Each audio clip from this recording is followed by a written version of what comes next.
Thank you. ఇక ఆనంద్ శ్రీరామ్ గారిని మాట్లాడవలసిందిగా రిక్వెస్ట్ చేస్తున్నాము. ఆయన హాయ్ నాన్న సినిమాలో బ్యూటిఫుల్ సాంగ్స్ అందించారు, బేబీ అండ్ అలాగే బబుల్ గమ్లో జాను సాంగ్కి కూడా థ్యాంక్ యూ శ్రీరామ్ గారు. పనిలో పని మీ పబ్లిసిటీ చేసేసుకోండి. ఎవరు డప్పు వాళ్ళు కొట్టుకోవాలి కదండి. కానీ ఇక్కడేమో మీకన్నా డప్పు చిన్నగా ఉంది, మీరేమో పెద్ద పెద్ద శిల్పకళా వేదికల్లో చేయాల్సిన వాళ్ళు మా కోసం ఇక్కడ దాకా వచ్చారు, అదే సంతోషం మాకు. అంటే వేదిక ఏది అనేది ఇంపార్టెంట్ కాదండి. సార్ మీరు కూడా మాట్లాడతారా సార్? ఆయన బెహరీన్ నుంచి వచ్చారు. మీ రంగాల్లో అగ్రస్థానంలో ఉన్న రంగస్థలాన్ని ప్రోత్సహించే కథ కోసం ఇంత దూరం వచ్చి ఇక్కడ కూర్చున్న పెద్దలందరికీ, అలాగే రంగస్థలానికి ప్రతినిధులుగా ఉన్న సురభి కుటుంబ సభ్యులందరికీ నా హృదయపూర్వకమైన నమస్కారం.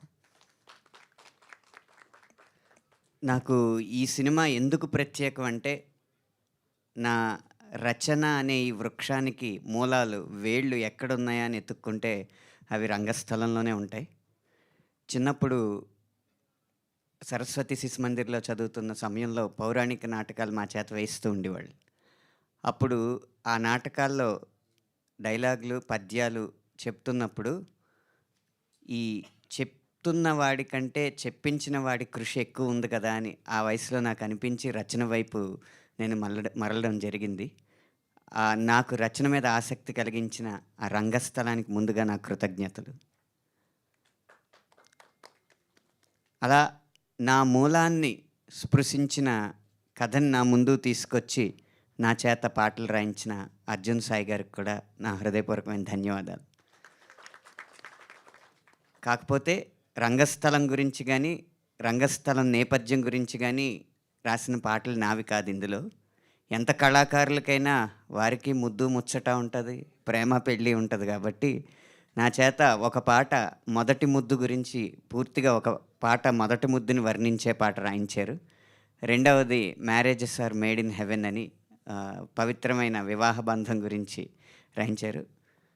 కథ నేపథ్యానికి సంబంధించినది కాకపోయినా ప్రతి మనిషి జీవితంలో ముడిపడి ఉండే ఆ ముద్దు ముచ్చట్లు, ప్రేమలు, పెళ్ళిళ్ళు గురించి రాసి నన్ను కూడా ఈ చిత్రంలో భాగం చేసినందుకు చిత్ర బృందానికి కృతజ్ఞతలు తెలుపుతూ, ఇంత మంచి చిత్రాన్ని ప్రోత్సహించడానికి వారి స్థానాన్ని కూడా పక్కన పెట్టి వచ్చి ఈ సినిమాలో నటించిన ఈ లబ్ధ ప్రతిష్ఠులందరికీ కూడా ఆఖరిగా ధన్యవాదాలు తెలుపుకుంటూ విరమిస్తున్నాను. థ్యాంక్ యూ ఆనంద్ శ్రీరామ్ గారు. ఈరోజు మనకి ఇక్కడ వేదిక చిన్నగా ఉండడం వల్ల ఆయన 2 స్టెప్పులు వేయలేకపోతున్నారు.